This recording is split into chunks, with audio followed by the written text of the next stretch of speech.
ఇక మరొక ఆసక్తికరమైన వార్త ఉన్నది ధరణికి సంబంధించింది. ఈ ధరణికి సంబంధించిన దానిపైన కాంగ్రెస్ ప్రభుత్వం అధికారంలోకి వచ్చిన తర్వాత ధరణిపైన కసరత్తు ప్రారంభించింది. ధరణిలో మార్పులు చేర్పులు చేస్తామని చెప్పింది. ఇంతకు ధరణి భవిష్యత్తు ఏమిటి, ధరణిని ఏం చేయబోతున్నారనే ఒక చర్చ చాలా పెద్ద ఎత్తున జరుగుతున్నది. ఈ ధరణికి సంబంధించిన వాటిల్లో మరి ఈ ధరణి ఇట్లాగే ఉంటుందా, ఈ ధరణిలో చాలా మార్పులు చేర్పులు చేయబోతున్నారా అనేది రేవంత్ రెడ్డి చాలా స్పష్టంగా చెప్పింది. ధరణిలో చాలా మార్పులు చేయబోతున్నామని, ధరణి మునుపటిలాగా ఉండదు అని కూడా వాళ్ళు అన్నారు. అందుకోసం వీరు ఏం చేస్తున్నారు, భూ రికార్డుల పైన ఎక్కడ పకడ్బందీ వ్యవస్థ పనిచేస్తున్నదో ఆ వ్యవస్థను గుర్తించి దాన్ని అడాప్ట్ చేసుకోవాలని ఆలోచన చేస్తున్నారు.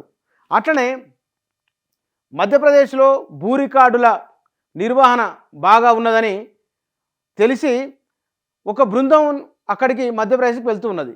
మధ్యప్రదేశ్లో భూలేఖ్ అని ఒక వ్యవస్థ అక్కడ పనిచేస్తున్నది. డిజిటల్ ల్యాండ్ రికార్డ్ వ్యవస్థను అది బ్రహ్మాండంగా నిర్వహిస్తున్నది.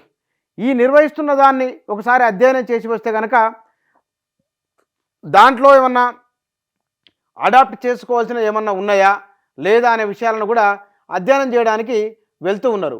ఇందులో ఒక బృందం వెళ్ళిపోయింది.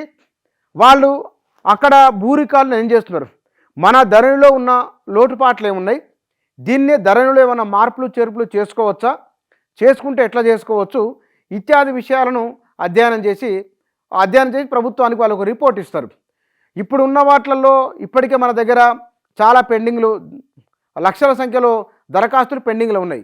మరి మధ్యప్రదేశ్లో రెవెన్యూ రికార్డులు ఎట్లా చేస్తున్నారు, ఆ డిజిటలైజ్ చేసే వాటిల్లో మ్యుటేషన్ విషయంలో ఏం జరుగుతున్నది, లేకపోతే కనుక సాదా బైనామాలు, లేకపోతే కనుక ప్రభుత్వ భూములు, బంజరు భూములు, పోడు భూములు ఇట్లాంటి వాటి విషయంలో వాళ్ళు ఎట్లా నిర్వహణ చేస్తూ ఉన్నారు, ఇట్లాంటి విషయాలపైన అక్కడ నిర్వహణ ఎట్లా ఉన్నది, తర్వాత దరఖాస్తులు పెండింగ్ పరిష్కారాలు ఎట్లా చేస్తూ ఉన్నారు ఇత్యాది విషయాలను అక్కడ అధ్యయనం చేసి వచ్చిన తర్వాత మన దగ్గర ఈ ధరణి వ్యవస్థను భూమాత అన్నారు, ఈ భూమాతలో మార్పులు చేర్పులు చేసి లేదా మొత్తానికి సమూలంగా మార్పు చేయాలన్నా అన్నదానిపైన ఆలోచన చేస్తూ ఉన్నారు. కాబట్టి బహుశా వీలైనంత తొందరలోనే, ఎందుకంటే వాళ్ళు ప్రధానంగా చెప్పుకున్నవి ధరణి విషయాన్ని పదే పదే ప్రస్తావించడము, 2 ఇరిగేషన్, సాగునీటి రంగంలోనూ ధరణి, ఈ 2 విషయాల్లో కాంగ్రెస్ ప్రభుత్వం చాలా సీరియస్ ఉన్నది. కాబట్టి ఇరిగేషన్ రంగంలోనేమో కాళేశ్వరాన్ని పక్కకు పెట్టి తుమ్మిడియేటిని తెరపైకి తీసుకొని వస్తున్నారు.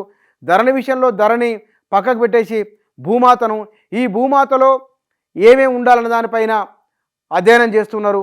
బహుశా ఇది కొద్ది రోజుల లోపలనే, 100 రోజుల లోపలనే వాళ్ళు ఇచ్చిన హామీలు, ఎన్నికల సందర్భంలో చెప్పిన మాటలను అమలు చేసే దిశగా కాంగ్రెస్ పార్టీ ప్రయత్నం చేస్తున్నది. బహుశా ధరణి విషయంలో కూడా సమూల మార్పులకే అవకాశం ఉన్నట్టు మనకు అర్థమవుతున్నది ఈ మీడియాలో వచ్చిన కథనాలను బట్టి చూస్తే.